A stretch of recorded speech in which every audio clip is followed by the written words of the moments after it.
আওয়ামী সরকারের পতনের পর দলটির নেতাকর্মী ও অনুসারীদের পালানোর রাস্তাও বন্ধ হয়ে গিয়েছিল। চারিদিকে হামলা মামলায় ঘর থেকে বের হতে চাচ্ছিলেন না কেউ। তবে পরিবর্তিত পরিস্থিতিতে দেখা যাচ্ছে কিছুটা ভিন্ন চিত্র।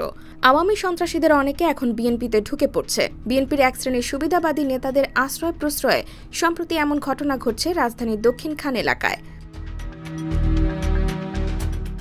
জানা যায়, দক্ষিণখান থানা স্বেচ্ছাসেবক লীগ নেতা এবং চিহ্নিত সন্ত্রাসী জাকির ও হান্নান স্থানীয় বিএনপির আলোচনা সভায় বিএনপি নেতার পাশে বসে বক্তৃতা দিয়েছেন।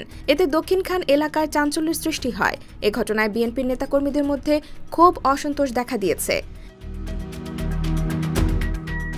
স্থানীয় সূত্র মতে দক্ষিণখান এলাকার বাসিন্দা সাজ্জাদ হোসেন জাকির এবং আব্দুল হান্নান কুখ্যাত জমির দালাল ও জাল দলিলকারক হিসেবে পরিচিত।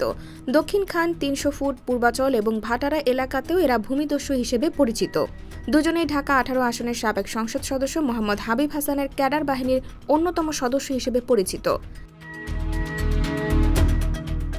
সম্প্রতি জাকির হান্নান এখন ভোল পাল্টে বিএনপিতে ঢুকে পড়েছে। এখন তারা বলার চেষ্টা করছেন আগে বিএনপি করতেন, অথচ এদের কারণে আওয়ামী লীগের স্বৈরশাসনের সময় বিএনপির বহু নেতাকর্মী রাতে বাসায় ঘুমাতে পারেনি। এতে জাকির হান্নানের দ্বারা নানাভাবে হয়রানির শিকার ভুক্তভোগীরা এদের দ্রুত গ্রেফতার সহ দৃষ্টান্তমূলক শাস্তি দাবি করেন।